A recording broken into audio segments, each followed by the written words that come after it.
Prepare for one of the craziest games of one of the craziest matches we've ever seen. I mean, just listen to how Anish Giri described this one. It's a match of the century, guys. The tension is nuts. Yes, it's Big Bad Vlad, former world champion Vladimir Kramnik versus Jose Martinez. An online blitz beast and a man which Kramnik didn't accused of online cheating. Here he is watching Jose build his own laptop. That's how locked down this event is. Clash of Claims, it's in Madrid, Spain, and it was the strangest match. Sorry about the lag there. They only played 29 games. They were meant to play 36. Server problems or something. Just the most bonkers stuff going on. I don't want to get caught up in all that rubbish. We're going to look at a game here. This one was played online. They also played some over the board ones, and then I'll reveal the result of the whole thing.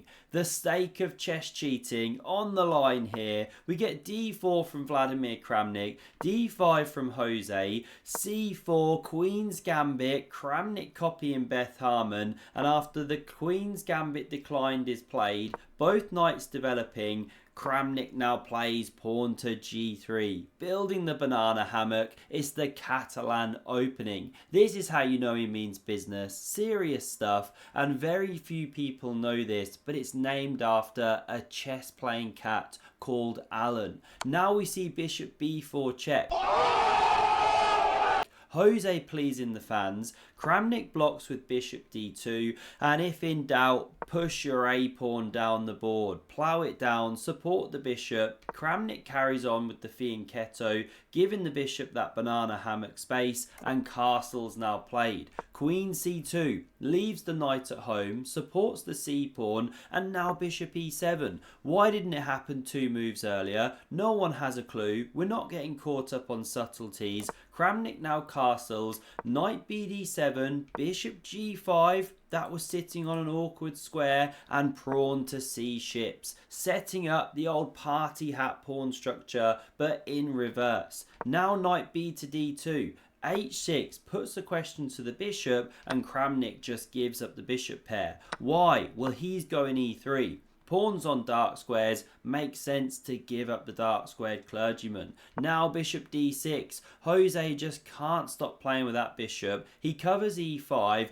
but Kramnik now cracks on in the centre of the board. The trio of dragons guided down by Daenerys here, and after takes, these knights now go into the blender. The queen centralises, a white widow. Now pawn c5, and it's an important break. You break up the structure, but you do open this diagonal here. Black still has some development issues to solve.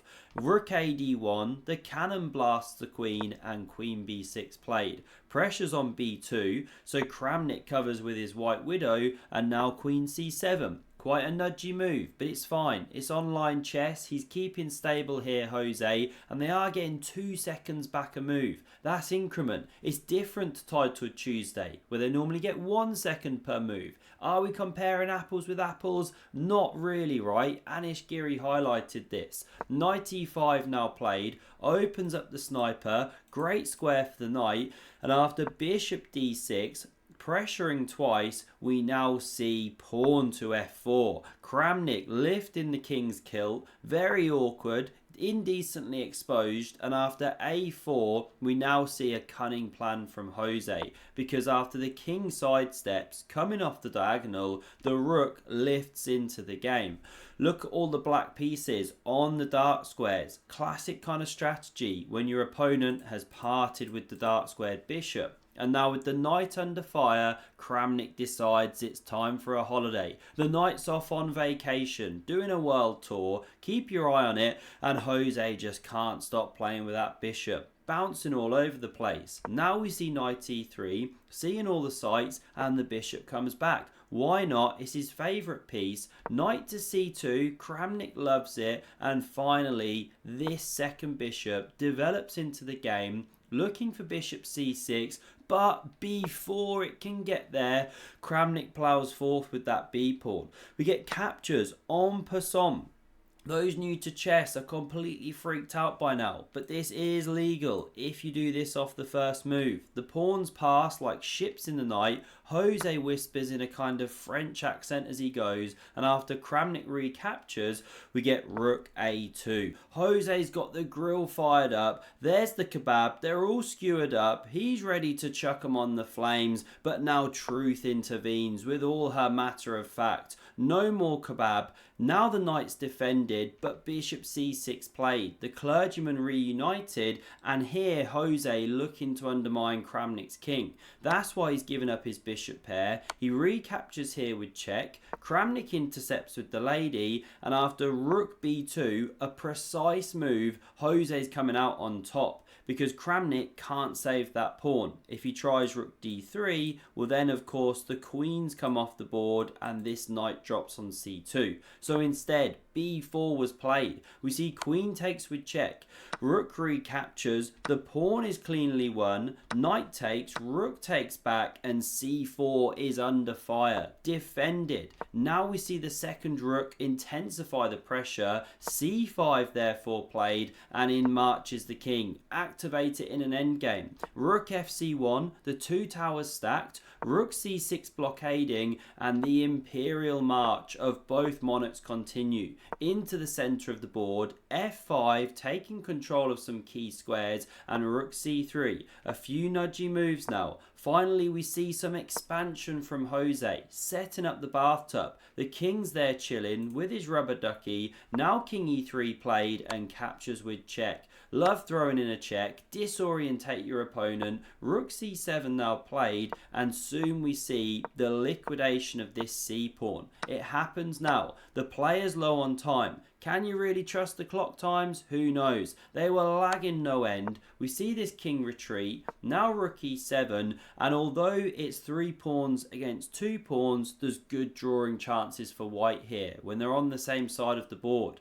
Now rook e2 keeps an eye on e5, and Jose expands with the h-pawn. We see a few more moves here. Nothing so much to be said. The game in a similar way, still drawing chances for Kramnik, and a pair of rooks now leaving the board. This one prepares to check laterally. King f3 played, and h4. Those pawns making a nice barrier, shouldering out the king. This rook does some defensive duties. Check, because obviously king g2, and now not the most precise move according to the Silicon Overlord, but looks so natural. Checking the king, shifting it over, and this one now marches in, even at the expense of the pawn, because Jose gives up his backwards e-pawn just to activate the king. Very nice play. Rook b6, and now we soon seen the f-pawn drop here.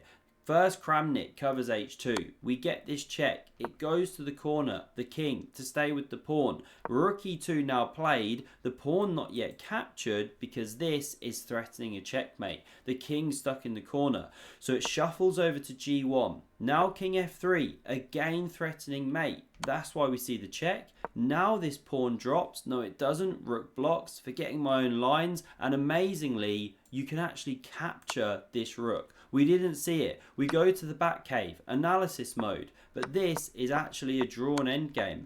King sits in front of the pawn. Classic situation that Kramnik knows about, but he'd have been worried about these ones. But actually, doesn't matter. Leads to a stalemate or a lost pawn. But it wasn't played. Kramnik retreats on seconds, and black is now winning after this check. The king steps over, but the drama is not over, because Jose doing his level best to mess it up. We now see it when this pawn advances to f3 here, not the most precise. It now goes back to a level game. You can see the evaluation bar here. So many swings in this match. The players under so much pressure and tension. It was dragged over 3 days. There was so much going on in the room, lag and issues, and Kramnik complaining and everything like that. So much tension. The rook comes back to check from behind. It's around here the commentary team are freaking out. Full clip to come.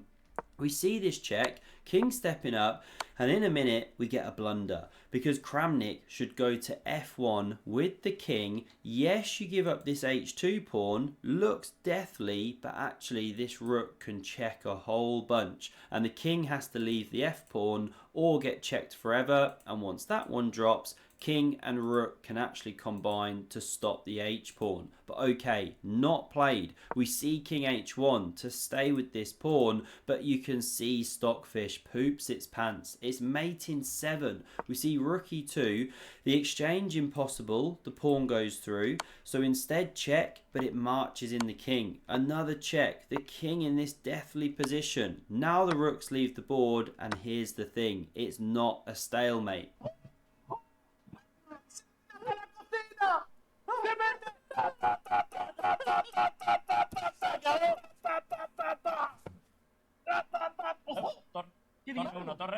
Torre 1 se acabó. Oh!